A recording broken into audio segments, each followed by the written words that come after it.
प्रतिक्रिया आपण जाणून घेण्याचा प्रयत्न केला। त्यांनी सुद्धा असं म्हटलेलं आहे की असे प्रकार घडल्यावर समोर येऊन पोलिसांच्या समोर जात पोलिसांकडे या संदर्भातली तक्रार करणं फार गरजेचं आहे। मात्र महाराष्ट्रामध्ये वारंवार महिला छेडछाडीच्या अत्याचाराच्या घटना या घडतायत आणि जर केंद्रीय मंत्र्याच्या मुलीसोबतच जर असे प्रकार घडत असतील तर सर्वसामान्यांचं काय असा प्रश्न साहजिकच उपस्थित केला जातोय।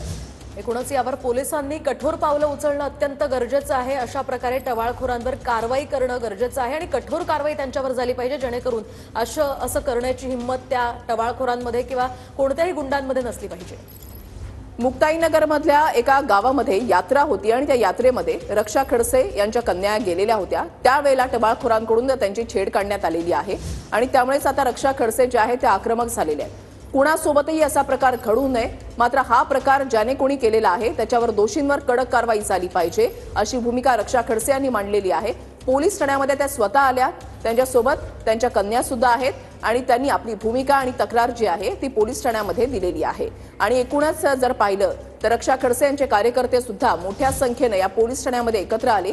केंद्रीय मंत्री रक्षा खडसेंच्या मुलीची छेडछाड करण्यात आलेली आहे। एका यात्रेदरम्यान हा प्रकार घडलेला आहे। एकूणच महाराष्ट्रामध्ये सध्या हे चाललंय काय असाच प्रश्न या निमित्तानं उपस्थित केला जातोय, कारण कुठे पुण्यामध्ये भर रस्त्यामध्ये बसमध्ये बलात्कार होतो तर कुठे अशा प्रकारे एका मंत्र्याच्या मुलीची छेड काढली जाते। त्यामुळे महाराष्ट्रात नेमकं चाललंय काय असं विचारावंसं वाटतं।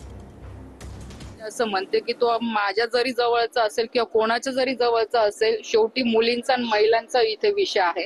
तो माझ्या जरी जवळचा असेल तरी त्याच्यावर ऍक्शन झाली पाहिजे किंवा कोणाच्याही जवळचा असेल, कोणत्याही लोकप्रतिनिधीचा असेल तो जवळचा, त्याचा विचार न करता त्याने ज्याने गुन्हा नोंद केलेला आहे त्याच्यावर ऍक्शन झाली पाहिजे। कायदे आहे पण त्याच्यावर ऍक्शन कंटिन्यू घेणे किंवा त्याला कोर्टाच्या माध्यमातून सुद्धा बेल न मिळू देणे अशा स्ट्रॉंग पद्धतीने याच्यावर ऍक्शन घेतली पाहिजे। प्रश्न म्हणजे मला पण हाच पडलेला आहे, जर पोलीस आमच्या प्रोटेक्शन साठी दिलेले असतात आणि ऍज अ फॅमिली म्हणून जर मी गार्डला जर त्यांच्या प्रोटेक्शन साठी पाठवलेला आहे तर कोणाची हिंमतच नको व्हायला की ड्रेसमध्ये असताना कोणी पोलिसावर